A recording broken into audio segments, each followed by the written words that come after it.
Why do men make money? I know, we think it's so they can have a comfortable living. I think it's so they can have access to women. Sexy money. The price of sex. This is Dr. Wendy Walsh, and you're listening to Mating Matters. Welcome to Mating Matters. I'm Dr. Wendy Walsh. In this episode, Sexy Money, you'll learn how the pursuit of money is really a pursuit of sexual partners for men, and that when women make a lot of money, it can hurt their reproductive opportunities. Unless they live in a matriarchal society and have what's called a walking marriage. But even in a patriarchal society, the price of sex goes up and down depending on cultural supply. And today, we're in a high-supply sexual economy. This is Sexy Money.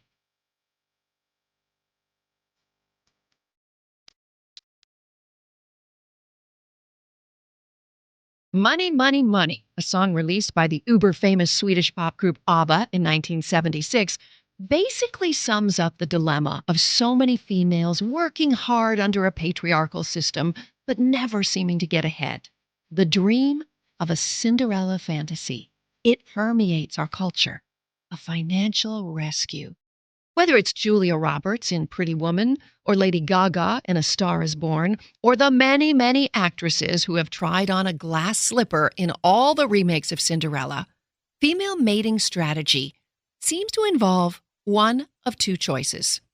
Toil away and hope for true love, or get a big-time rescue by an alpha male. Of course, in the fairy tale fantasy, it's always both, true love and a financial windfall.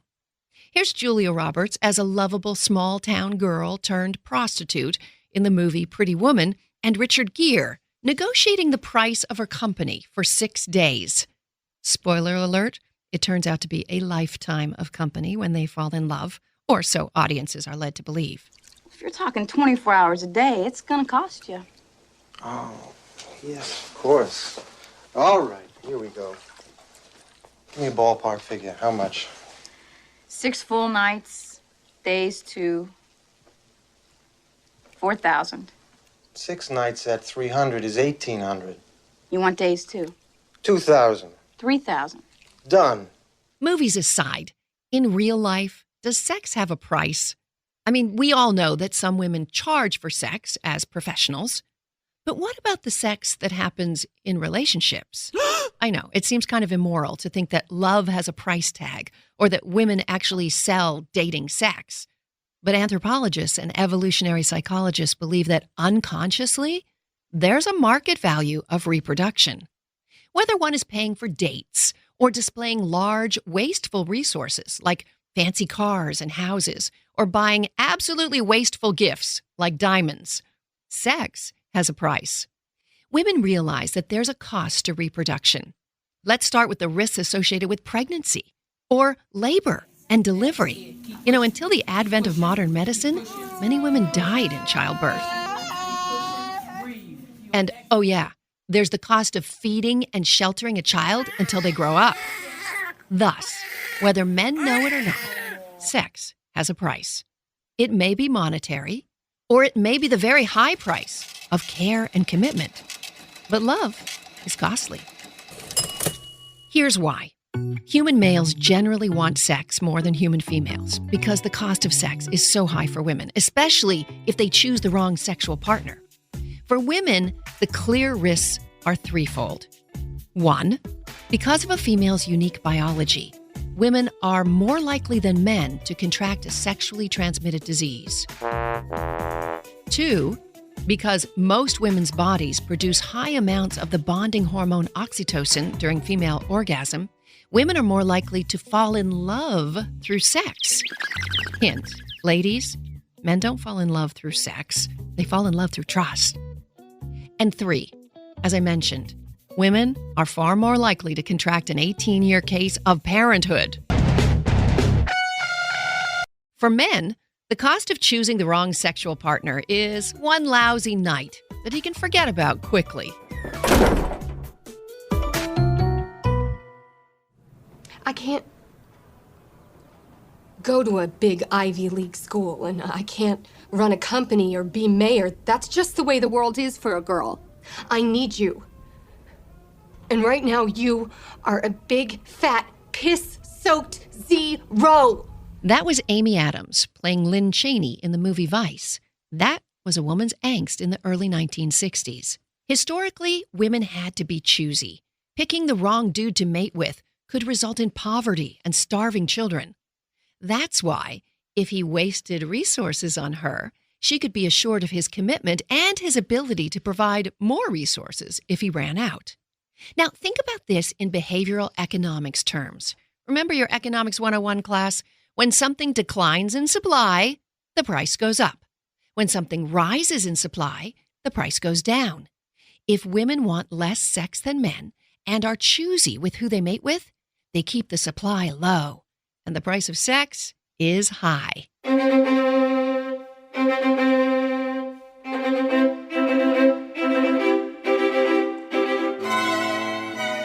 Back in the 1930s, 40s, and 50s, the price of sex was about 6 months of courtship, where a man had to sacrifice a lot and compete with other men to win a woman's favor, and then pay big time at an altar with a wedding.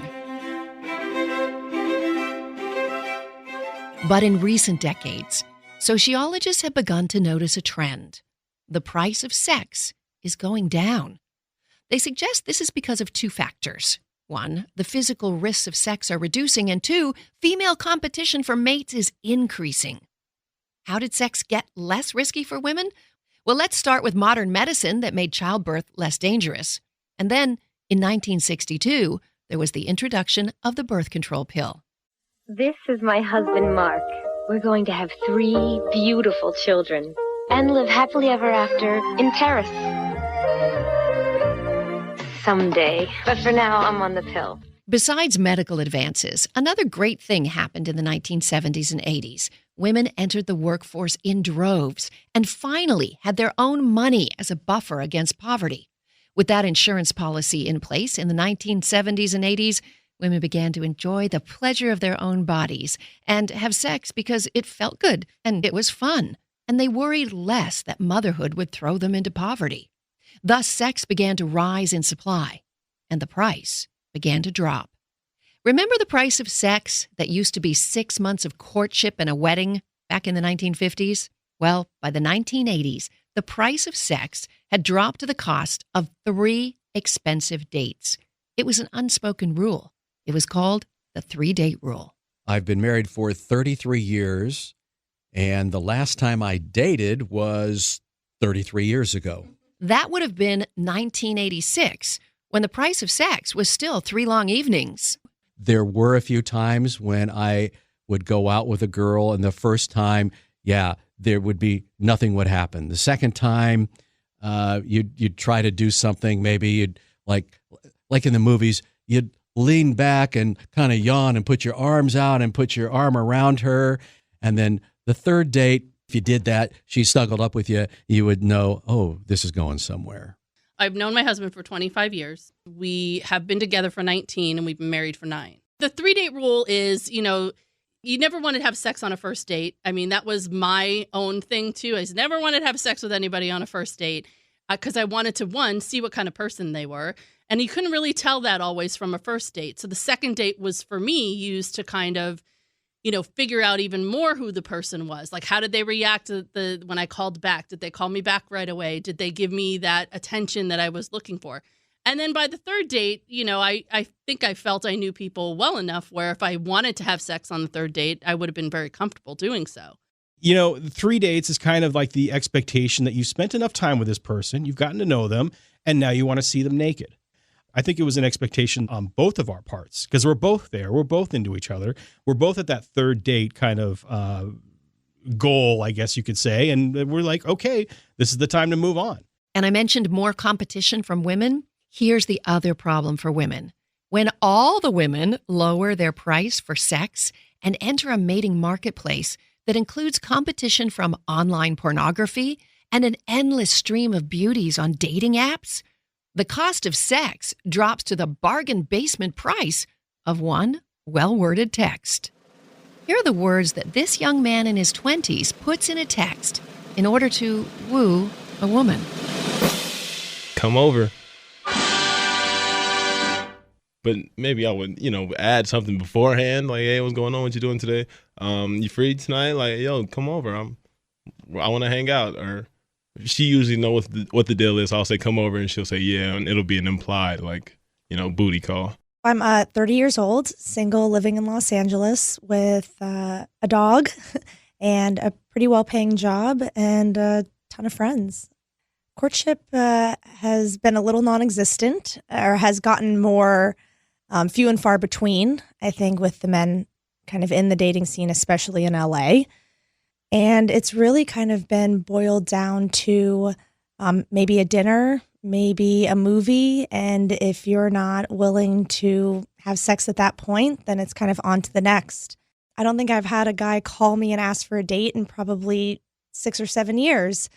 A lot of it is through social media now, whether that's Snapchat or Instagram. Well, they'll just write you a message through your social media channel and compliment you and ask if you want to meet up that night. And women are apparently on call for cheap sex at almost any hour. When asked what is the latest time the young man we interviewed would text a woman for sex, keeping with the times, he's kind of shameless. Because, like going out drinking and stuff. Bar closes like 2, so maybe like 2:30. Compare that to the 1980s, when dating was expensive for men. In the 80s, you still felt like, as a man or as a young man, that it was up to you to be the provider, in quotes. And when somebody else gave you the money, it's just it almost took away the power that you had, I think. Because if you paid, then you kind of felt like she owed you. But looking at the new sexual economy using an old lens may sound like sage advice. However, it might not work if the female-to-female competition is high, if your friends are putting out, and your boyfriend is exposed to an endless array of filtered beauties on Instagram, and many, many virtual sex partners on porn sites. This is who your new competition is, and the old advice may not work anymore. I think that's maddening for them not to connect that because they had sex on a first date, that this is why a guy doesn't want to commit. I hear this from lots of friends, especially when I was younger, who would be like, I can't get this guy to call me back. It's like, well, you had sex with him on the first date. What do you expect? He doesn't need to call you back. He already got what he wanted. And when he wants it again, that's when he'll give you a call because you're waiting for him to call. They think they're trying to get a relationship, but they're doing all the wrong things. My name is Mark Regnerus. I'm the professor of sociology at the University of Texas at Austin, and I'm the author of Cheap Sex, The Transformation of Men, Marriage, and Monogamy. We're talking about the price of sex here, right?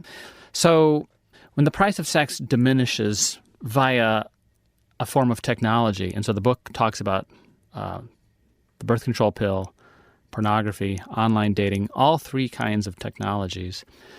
When those diminish the price of sex, men are more able to sort of command kind of the price that they want, right? I mean, men can kind of get by with the happy hour budget for a couple of cocktails, really. Maybe a dinner. I'm newly dating someone, and even just getting him to take me out to a movie has been a challenge. I mean, we're speaking about very economic terms, right? You can slather on top of that all sorts of romance and wooing, etc. But when it comes right down to it, men have not changed fundamentally for a very, very long time.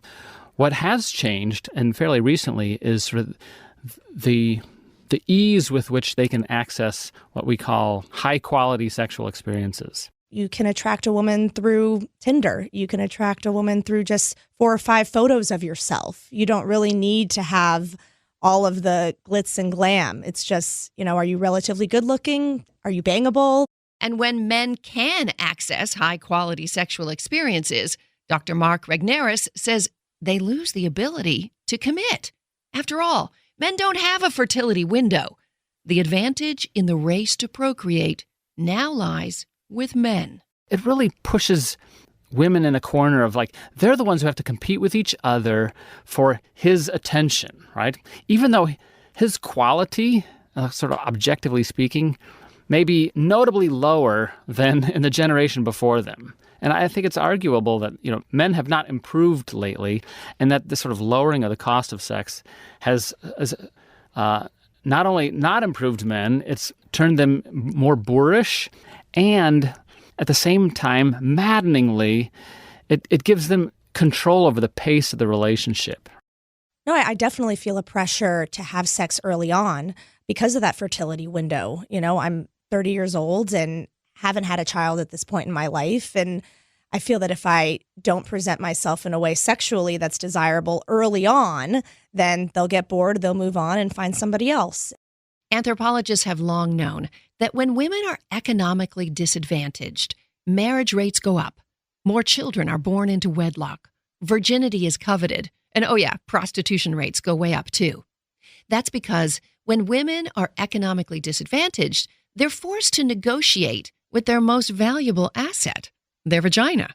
So they either maintain their virginity and ask a man to sign on the dotted line and agree to support them and any offspring in a contract called marriage, or they rent it by the hour.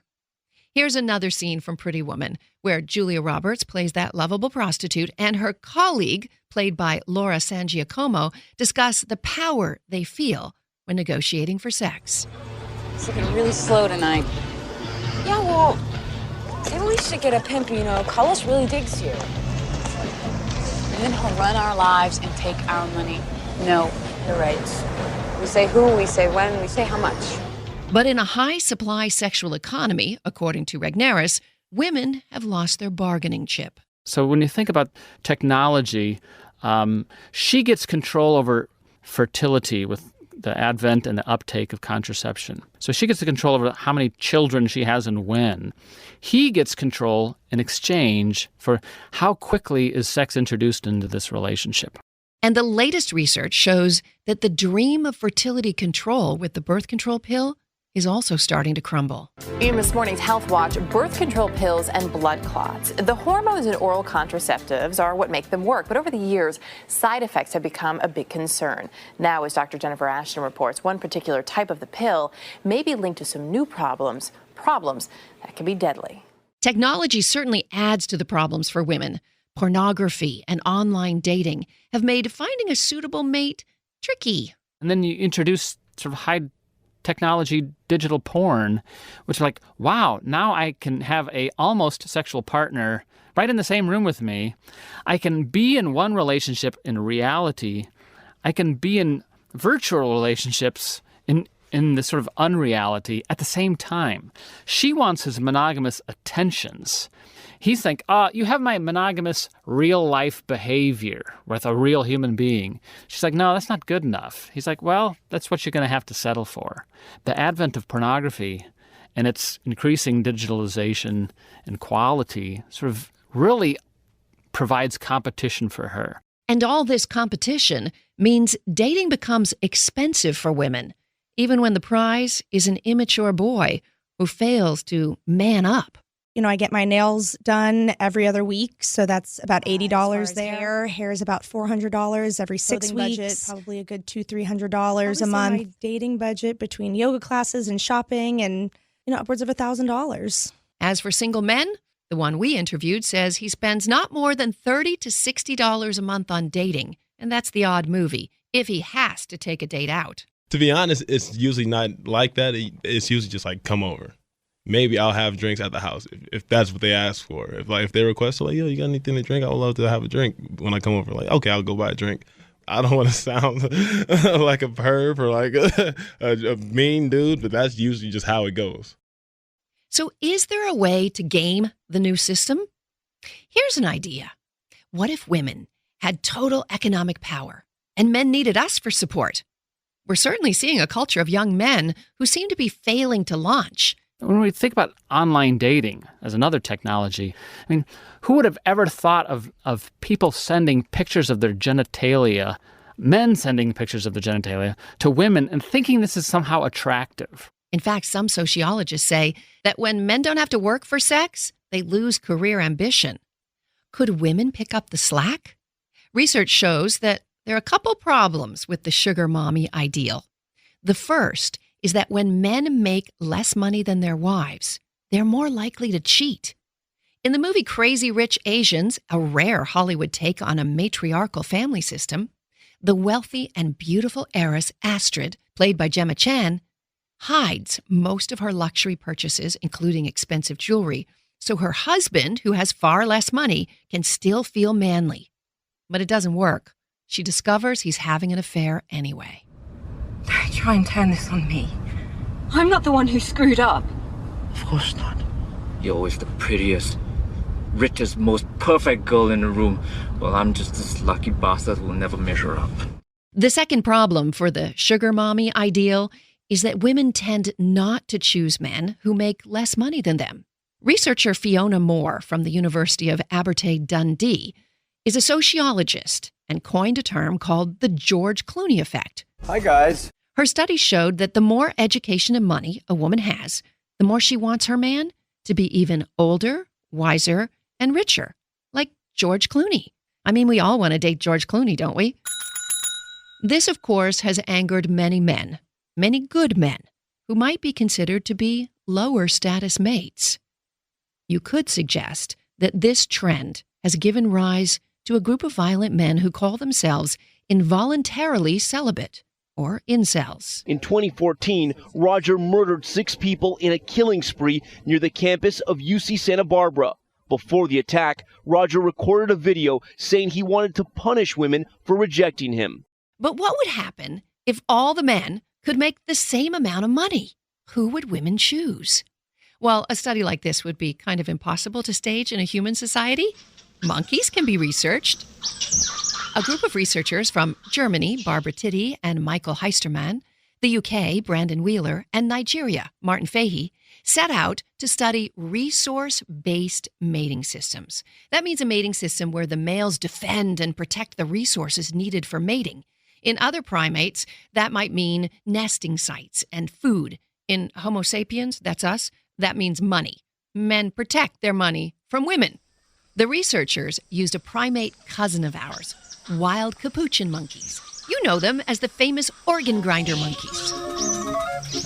The study's monkeys were living in the wild in Iguazu National Park in Argentina. The researchers had a question. What if lower-ranking males had equal ability to procure and share food with females? Would females prefer a different kind of guy than the standard alpha male? Put in human terms, what if a nice guy trash collector earned the same amount of money as, say, a professional athlete? The researchers manipulated the environment of one community of capuchin monkeys. They limited the access by alpha males to some resources and increased the ability of lower-ranking males to procure food and nesting sites.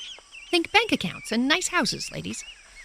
What the researchers found is that even though all the males became equally rich, the females still preferred the alpha males to have sex with.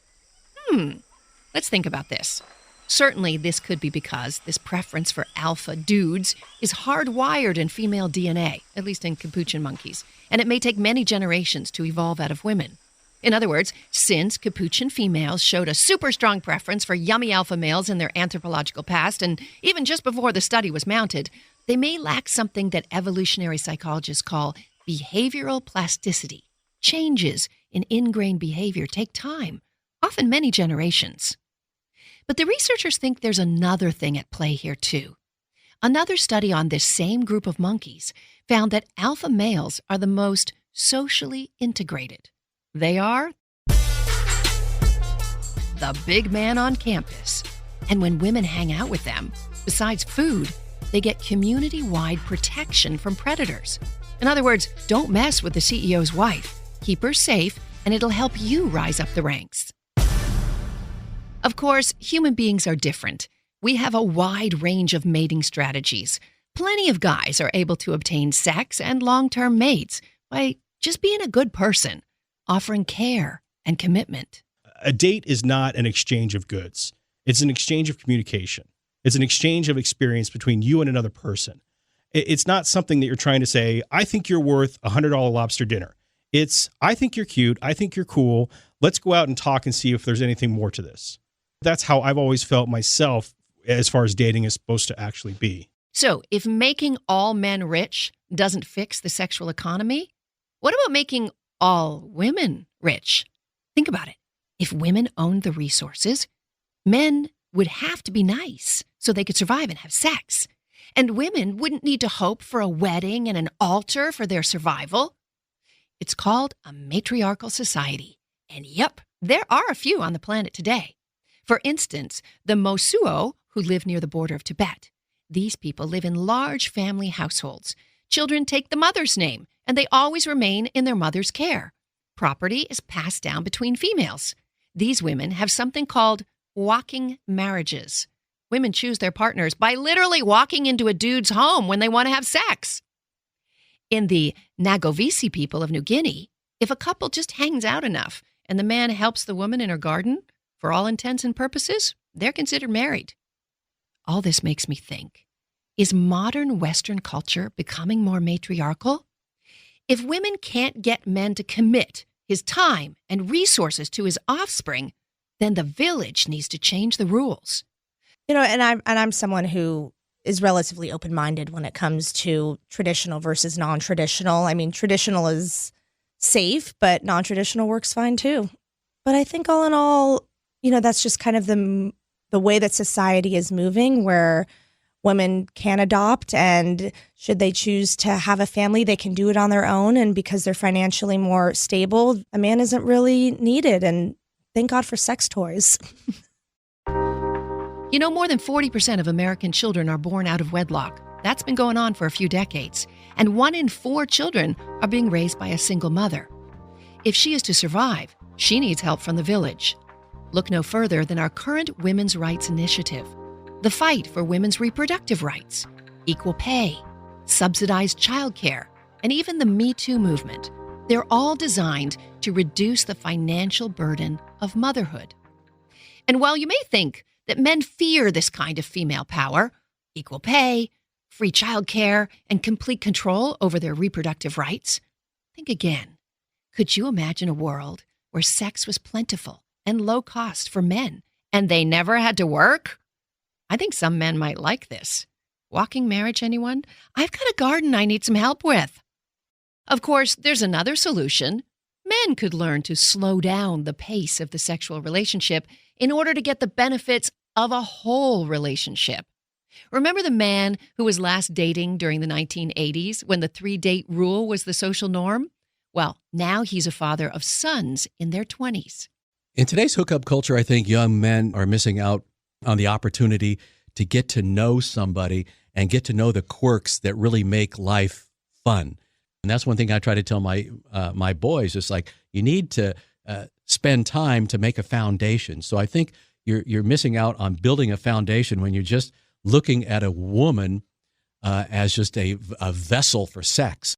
We've been so socialized today to expect, like, oh, now what do I have to do? I have to, if I'm a woman, like I have to nurture his ego. I have to please him somehow. I have to give back for the investment that he's doing in this nascent beginning relationship. I don't think she has to do any of those things. He should be the one who's doing the wooing, right? So it's not so much that she needs to change. She needs to sort of live into what she has long wanted, which is to be treated well and with respect and dignity and security. And if she expects that from him, some men will give it. Not all men, but some men, right? And she'll more quickly go through the process of figuring out which men those are, because they're still out there. I just feel like when you're on that app for the sole purpose of sex, that's all you're ever going to get out of life. You're not going to get any kind of love. You're not going to get any kind of companionship. You're not going to get any kind of like the little things that make having a relationship actually worth it beyond the sex. Sex is fun, but that's like 10% of your relationship. A relationship life plan? I'd like to say that I do, but I really don't. I mean, sure, I have relationship ideals, but at the end of the day, I've kind of let go of any expectations because I feel like it's safer to let go of those expectations than it is to kind of be clawing at something that may or may not happen. We have to kind of reacquire this sort of idea of a cartel among women. We hang together or we all hang separately, right? It's power in numbers where we can sort of demand better treatment from men. Human beings have survived because we are amazing problem solvers. And we are constantly solving the problems presented to us by our environment. Now, in our ancient past, those problems could have included a drought that led to a famine. In today's times, the problem presented to many, many women is that we are in a high supply sexual economy. And there is an oversupply of successful women and an undersupply of what many would consider to be marriageable men. How are women solving these problems? They're doing it all kinds of ways. They're becoming single mothers, and we know that more than 40% of American babies for the last few decades have been born out of wedlock. They're doing it in same-sex relationships. They may be adopting babies. They may be freezing their eggs to expand their fertility window a little bit longer. But some women are solving the problem simply by raising the price of sex with them. That means they're charging the highest price possible for sex, and that is care and commitment. And men will pressure to obtain sex. They'll say, well, if I don't get it from you, I'll get it from somebody else. I would venture to say that a woman's response every single time should be, I don't think you can get sex with me from somebody else. When a guy leaves because he's not willing to do the work of building an emotional connection with you, then you should count your lucky stars. Because the process of finding one good partner is really a process about eliminating hundreds of them. Love is as much about strategy as luck.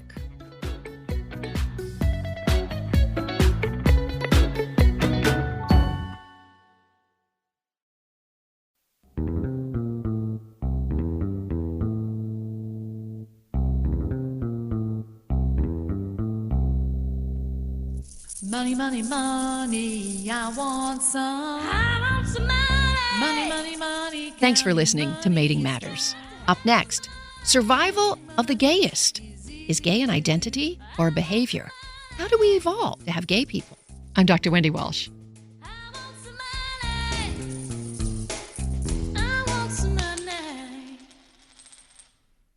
Mating Matters is co-produced with iHeartMedia. It is produced, researched, and written by me, Dr. Wendy Walsh, and it is edited and produced by Brooke Peterson. You can follow us on social media at Dr. Wendy Walsh. Please share this podcast with a friend. It's the only way that people find out about podcasts, so please tell somebody about it if you liked what you heard. And don't forget to write a review. It makes a big difference, and it's really good karma.